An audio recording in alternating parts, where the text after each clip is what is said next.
Hi friends, welcome to leaf farm. ఈ రోజైతే నేను మీకు చాలా మంది ఫెయిల్ అవుతున్న విషయం వచ్చేసి పాలినేషన్ విషయంలో. లైక్ ఎలా అంటే సొరకాయ కానీ బీరకాయ కానీ చెట్లు వేసుకున్నప్పుడు పూత వస్తుంది, పిందెలు పడుతున్నాయి కానీ పండిపోతున్నాయి, రాలిపోతున్నాయి. చాలా మంది అయితే ఫేస్ చేసే ప్రాబ్లం. దానికి మంచి సొల్యూషన్ సెల్ఫ్ పాలినేట్ ఎలా క్లియర్ గా చేయాలో అయితే మీకు డీటెయిల్డ్ గా చెప్తాను. సో మనకి ప్లాంట్స్ వచ్చేసరికి ఇది సొర చెట్టు, ఇది రౌండ్ ఆనపకాయ. ఇదైతే ఆల్రెడీ పాలినేట్ అయింది, తయారవుతుంది మనకి. సో ఇవైతే ఈ రోజు విరబోసిన పూలు. ఇవి వచ్చేసి ఫీమేల్ ఫ్లవర్స్. లైక్ మన కింద అంటే పిందె వచ్చి పైన ఫ్లవర్ వస్తుంది. ఇవి వచ్చేసి మనకి మేల్ ఫ్లవర్స్. వీటికి నార్మల్ గా ఫ్లవర్స్ వస్తాయి. సో బిఫోర్ పాలినేట్ చేసే ముందు మనము మంచిగా హెల్తీగా ఉన్న, ఇవి కొంచెం వాడిపోయినాయి, అటు సైడ్ మనకి కొంచెం హెల్తీగా ఉన్న మేల్ ఫ్లవర్స్ అయితే కట్ చేసుకుందాం.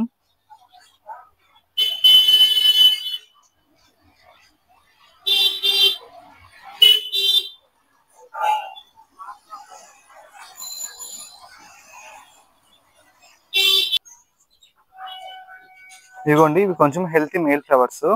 ఇవైతే తీసుకున్నాం మనం పాలినేషన్ కోసం. సో ఇవైతే మనకి మేల్ ఫ్లవర్స్. దీన్ని పాలినేట్ చేసే ముందు అయితే మనము ఇలా టిప్స్ అన్ని కట్ చేసేయాలి. సో కనిపిస్తున్నాయి కదా, ఇవైతే మనకి pollen grains, light yellow colour లోనే పాలిన్ గ్రెయిన్స్. సో ఇవైతే మనం తీసుకొని, ఇవి వచ్చేసి మనకి ఫీమేల్ ఫ్లవర్స్. వీటికి కూడా మనము ఇవి జాగ్రత్త పెట్టుకోవాలి, పాలిన్ గ్రెయిన్స్ పడకుండా. ఈ టిప్స్ కూడా కట్ చేసేసుకుందాం కొంచెం లైట్ గా.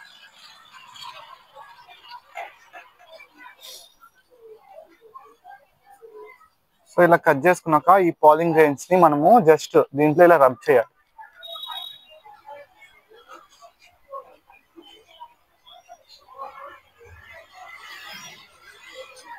సో అలా లీవ్ చేసేసినా ఏం కాదు. సో అలా చేయడం వల్ల ఖచ్చితంగా ఇలా సక్సెస్ అయ్యి మనకైతే ఇలాగా ఫామ్ అవుతుంది. సో సేమ్ అలాగే మనకి బీర చెట్టుకు కూడా చాలా మందికి పూత అయితే నిలబడట్లేదు, అంటే పిందెలు వస్తున్నాయి కానీ. సో మీకు కొన్ని చూపిస్తాను. ఆల్రెడీ ఇవి పాలినేట్ అవ్వనివి. ఇలా పాలినేట్ అవ్వనివి ఎలా అంటే మనకి ఫ్రూట్ కంప్లీట్గా ఫామ్ అవ్వకుండా ఇలా రాలిపోతాయి. సో చూస్తారు కదా, మీకు ఈజీగా అర్థమవుతుంది. ఇలా రాలిపోతాయి. దానికి మనము మంచి సొల్యూషన్, లైక్ మనకి సొరపాదు అలాంటివి ఏంటంటే మార్నింగ్ టైం మనకి ఫ్లవరింగ్ అయితే ఓపెన్ అవుతుంది. బీరపాదుకి అండ్ ఇంకా కొన్ని ఉంటాయి పాదులు, పొట్ల పాదు, అవి మనకి ఈవినింగ్ టైమే లైక్ ఫ్లవర్ అయితే ఓపెన్ అవుద్ది. ఆ టైంలో వచ్చి ఖచ్చితంగా అన్నీ కాకపోయినా అందినంత వరకు మీరు పాలినేట్ చేసుకోవచ్చు. సింపుల్ వేలో చెప్పాలంటే ఇలా ఉంటాయి. దీనికి ఇవన్నీ రాలిపోయాయి. ఇవి వచ్చేసి మనకి మేల్ ఫ్లవర్స్, ఇవి వచ్చేసి మనకి ఫీమేల్. ఆల్రెడీ నేను ఈవినింగ్ అయితే పాలినేట్ చేశాను. ఇలా వీటికి ఈ పాలిన్ గ్రెయిన్స్ ఇలా రబ్ చేస్తే ఇది మనకి ఫ్రూట్గా ఫామ్ అయిపోద్ది. సో మీరు ఇలా డైరెక్ట్గా కాకపోయినా పెయింట్ బ్రష్ అలా యూస్ చేసుకొని వీటికి పాలినేట్ కూడా చేయొచ్చు.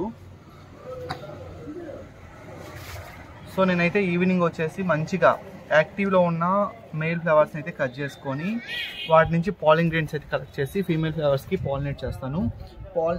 మనం పాలినేట్ చేశాక డే సెకండ్కి మనకి ఈజీగా అర్థమైపోద్ది అది ఫామ్ అవుతుందా లేదా అని చెప్పి.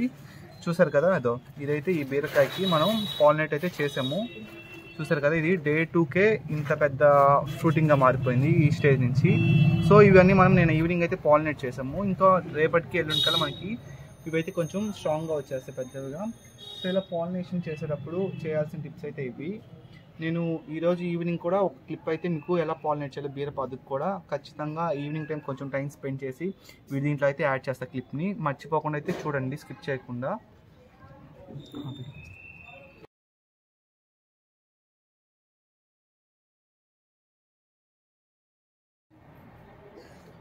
సో ఇలా మనము సెల్ఫ్ పాలినేట్ ఈజీగా చేసుకొని ఇలా మరిన్ని మంచిగా అయితే గ్రో చేయొచ్చు బీరకాయలు. ఇలా సెల్ఫ్ పాలినేట్ చేయడం వల్ల ఏంటంటే మనకి ప్రతిదీ ఫ్రూట్గా ఫామ్ అవుతుంది, మంచి హెల్తీగా కూడా వస్తుంది పాలిన్ గ్రెయిన్స్ మనం సెల్ఫ్ పాలినేట్ చేయడం వల్ల.